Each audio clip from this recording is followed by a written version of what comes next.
မင်္ဂလာပါဆုလက်တို့ SAC investment အနေနဲ့လက်ရှိကိုယ့်ရဲ့ business တွေကို investor အနေနဲ့ကော entrepreneur အနေနဲ့ professional တွေပဲဒီမှာရှိနေကြတဲ့ဦးတစ်ယောက်ချင်းစီတိုင်းရဲ့ challenging တွေ lifestyle တွေကိုမျှဝေသွားမယ် session လေးဖြစ်ပါတယ်အခုဆုလက်ဖိတ်ကြားထားတဲ့သူကတော့ Nan Thora Nin teacher Nan လို့သိကြတယ် Nan ပဲဖြစ်ပါတယ်နိုင်မင်္ဂလာပါ မင်္ဂလာပါမဆုလက်ဟုတ်နန်းကဆိုလို့ရှိရင်တော့ဒီမှာ UAE မှာဆိုလို့ရှိရင် accounting finance ပိုင်းမှာလည်းလက်ရှိကိုယ်တိုင်ကလည်း management level အနေနဲ့လုပ်ကိုင်နေတာဖြစ်ပြီးတော့နန်းအနေနဲ့လည်းသင်တန်းသားတွေကိုလည်းတေချာပဲပေါ့နော်သင်ကြားပြီးတော့ coach လုပ်ပေးနေတဲ့ trainer တူလည်းဖြစ်ပါတယ်နိုင်အနည်းငယ်လည်းပြန်မိတ်ဆက်ပေးပါဦး ဟုတ်ကဲ့ပါမဆုလက်မင်္ဂလာပါ မင်္ဂလာပါနန်းကတော့ဒီ UAE မှာ full time အလုပ်အနေနဲ့ဆိုလို့ရှိရင်တော့ finance manager position နဲ့ကုမ္ပဏီတစ်ခုမှာအလုပ်ဝင်နေရပေါ့နော်အဲ့ဒီအပြင်မှာနန်းရုံးချင်းပြင်ပါပေါ့နော်ရုံးချင်းပြင်ပါမှာဆိုလို့ရှိရင်ဒီ UAE accounting auditor training Thailand accounting auditor training နဲ့ Singapore accounting auditor training တွေမှာ accounting နဲ့သက်ဆိုင်တဲ့ဘာသာရပ်တွေကိုတင်ပြပို့ချပေးနေတဲ့ coach တယောက်လည်းဖြစ်တယ်ပေါ့နော်ဆိုတော့အဲ့ဒီသင်တန်းမှာဆိုလို့ရှိရင်လည်းတို့နိုင်ငံသားမှာလာပြီးတော့မှအလုပ်ရှာဖွေမဲ့လူတွေအလုပ်ထုတ်လို့ရှားမလဲပြီးတော့လို့ရှိရင်ဒီ accounting နဲ့သက်ဆိုင်နေပေါ့နော်ဒီ knowledge တွေ interview practice တွေလုပ်ပေးတဲ့အပိုင်းမျိုးပေါ့နော်အဓိကတော့အလုံးရသွားအောင်လို့နန်းကတောင်လန်းပြအနေနဲ့ပြသွားပေးတဲ့ senior အတယောက်အနေနဲ့သင်တန်းပို့ချပေးနေတဲ့ဆရာမပေါ့နော်နောက်တစ်ခုကတော့နန်းကဒီ business English အပိုင်းကိုလည်း free sharing ရောသင်တန်းအနေနဲ့ရော sharing လုပ်ပေးနေရမျိုးကြီးရှိပါတယ်ပေါ့နော်အခုလို့ပြည့်စုံစုံပေါ့နော် intro လုပ်ပေးတဲ့နန်းကိုလည်းကျေးဇူးတင်တယ်ဘာဖြစ်လို့လဲဆိုတော့ကိုယ့်ရဲ့တက်ကြွထားတဲ့ပေါ့နော် professional အနေနဲ့ရော sharing အနေနဲ့ကုသိုလ်လည်းရ one လည်းဝပေါ့နော်ဒီလိုမျိုးမျှဝေပေးတာဆိုတာလေနောင်လာမဲ့အနာဂတ်အလုပ်ကို oversee မှာအလုပ်ရှာကြမဲ့သူတွေအတွက်လည်းတကယ်ပဲကောင်းမွန်နေပေါ့နော်အခွင့်အလမ်းတွေကိုသိထားသမျှကို sharing လုပ်ပေးတာဖြစ်တဲ့အတွက်နန်းကအရန်ကိုတော်တယ်ဖြစ်တဲ့အတွက်အမလည်း appreciate ဖြစ်ပါတယ်ကျေးဇူးတင်ပါတယ်ဟုတ်ကဲ့အဲ့တော့အမတို့ကဘာပြောပေါ့နော်ကိုယ့်ရဲ့အောင်မြင်မှုကိုပြောကြတယ်ဆိုပေမဲ့လေအောင်မြင်မှုရဲ့နောက်ွယ်မှာပေါ့နော် lifestyle နဲ့မှာဆို challenging ရှိမယ်ပေါ့နော်နန်းအနေနဲ့ challenging ကတော့လူတိုင်းမှာတော်တော်များများရှိရယ်ဒါပေမဲ့လက်ရှိ recently ပေါ့နော်ဒီ3လပိုင်း March လနဲ့ April လတွေမှာဆိုလို့ရှိရင်တော်တော်များများပေါ့နော်ဒီ crisis အခြေအနေမှာဆိုရင်နန်းအနေနဲ့ဘယ်လိုမျိုး challenging ကို overcome ဖြစ်စေလဲပေါ့နော်အဲ့ဒါလေးလည်းအနည်းငယ် sharing လုပ်ပေးပါအောင်ဟုတ်ကဲ့ပါနန်းတို့ဒီ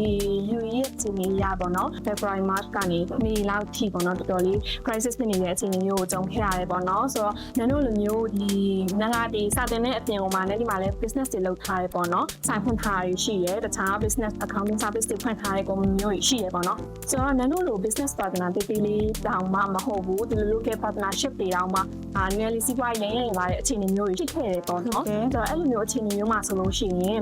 ဒီစီးပွားရေးကျဆင်းလာတာနဲ့အများတယ်လို့ကြိုတင်ပြီးတော့စဉ်းစားတယ်ပေါ့နော်အခြေအနေကဘယ်လိုဆက်ပေါင်းမှလဲဆက်ပြီးတော့ကောင်းလာမှာလားပို့စုပေါင်းမှာလားဟုတ်တာပေါ့နော်စဉ်းစားမိရပေါ့နော် first plan နေရဒီမှာတော့အကောင်းဆုံးအနေနဲ့ full time job မှာအကောင်းဆုံးဒီစူးစမ်းရဲဒါပေမဲ့လည်းနန်းတို့ second plan အနေနဲ့ဆိုလို့ရှိရင် time ဘက်ကို move လုပ်ဖို့အတွက်နားအိမ်ဝယ်ထားမျိုးရှိရပါတော့အဲ့မှာ time ဘက်ကိုရွှေ့ပြီးတော့မှဒီမှာသွားပြီးတော့မှလေးလာတာမျိုးတွေစီးပွားရေးဘယ်လိုလုပ်တဲ့လို့ဒီမှာလေးလာတာမျိုးတွေတော့နားလုပ်ခဲ့တာမျိုးရှိရပေါ့ challenging နဲ့မှာပေါ့နော်ရှိနေတဲ့အခြေအနေတစ်ခုကိုပဲရက်တက်မသွားပဲနဲ့ overcome အနေနဲ့ပေါ့နော်ဒါ solution တစ်ခုကိုလည်းထုတ်ဖောက်တာပေါ့နော်မှန်တာပေါ့ဟုတ်တာပေါ့အဲ့ကြားထဲမှာလည်းနန်းလိုမျိုးပဲပေါ့နော်ဒီလိုမျိုးဒီနိုင်ငံသားမှာ struggle ဖြစ်နေတဲ့ညီမလေးမောင်လေးရှိတယ်ဆိုတော့သူတို့အတွက်တွေကိုလည်းနန်းကပြန်ပြီးတော့မှအဲ့တုန်းကဆိုလို့ရှိရင် UAE မှာတိတ်ပြီးတော့အခြေအနေမကောင်းတော့နန်းက time ဖက်ကိုတေချာလေးပို့ပြီးမှပြန်တော့အလုပ်ဘယ်လိုရှာမလဲဘယ်လိုတင်တန်းတွေဘယ်လိုမျိုးလုပ်ရမလဲဆိုတော့ပို့ပြီးတော့မှ time ဖက်ကိုတေချာလေးလုပ်ပေးဖြစ်တယ်ပေါ့နော်ဆိုတော့ဒါမဲ့ UAE ကတော့အခုကတော့အခြေအနေလေးကြည့်ပြန်ကောင်းလာပြီပေါ့နော်ကောင်းလာပြီ season လည်းပြန်ဆလာပြီပြတဲ့တောင်းမလို့ UAE ဖက်ကိုလည်းပြန်သွားနေပြီဒါဒီ time ဖက်ကိုလည်း time ဖက်ကိုလည်းအကောင်းဆုံးပြန်ပြီးတော့ time ဖက်ကိုသွားကြတဲ့လူငယ်တွေအခွင့်အရေးကိုရှာနေတဲ့သူတွေလည်းအခုတဖြည်းဖြည်းနဲ့ UAE ကိုပြန်ပြီးတော့လာနေကြပြီအားလုံး business တွေကလည်း UAE government ကအဲ့အခြေအနေမှာလည်းတကယ်ပဲ safety precaution တွေလုပ်ပေးတယ်အခုချိန်မှာဆိုလို့ရှိရင်လည်းအကုန်လုံးက business တွေကိုပြန်လုပ်ငန်းရှင်တွေဆိုလည်း business တွေကိုပြန် run နေကြပြီအလုပ်ရှာဖွေနေကြတဲ့သူတွေအနေနဲ့လည်းအခု high season တက်ကိုမျှော်လင့်ပြီးတော့စပြီးတော့ preparation အနေနဲ့လည်းပြန်လာနေကြပြီနောက်ပြီးတော့လုပ်ငန်းလုပ်ကြမဲ့သူတွေလည်းအခုစပြီးတော့ Saturday စချနေပြီပေါ့နော်အဲ့တော့ overcoming from the challenge ကနေပြီးတော့ future အနေနဲ့ပေါ့နော် business ဆက်တက်ကိုနန်းအနေနဲ့ကောဒီပေါ့နော်ကိုယ့်ရဲ့ plan အနေနဲ့ပေါ့နော်ဘယ်လိုမျိုးတွေထပ်ပြီးတော့ချနေတာရှိလဲနန်း ဒီအခြေအနေနဲ့ပတ်သက်ပြီးတော့ပေါ့နော်ဒီအခုနောက်ပိုင်းဆိုလို့ရှိရင်ဒီ UAE ရဲ့အခြေအနေကလည်းပြန်ပြီးတော့ကောင်းမွန်လာပြီဖြစ်တဲ့အတွက်ကြောင့်မလို့နန်းကိုယ်တိုင်လည်းဒီ full time job အလုပ်လည်းဆက်လုပ်နေရဟောဒီနန်းနေလည်းဆက်ပြီးတော့တင်နေသေးရပေါ့နော်အဲ့ဒီပြုံမှာအခုနောက်ပိုင်းတော့ဒီနေ့မှာပဲနဲ့စီပွားရေးဒေးလေးနောက်တစ်ခုထပ်လုပ်ဖို့တက်စဉ်းစားထား ဝါ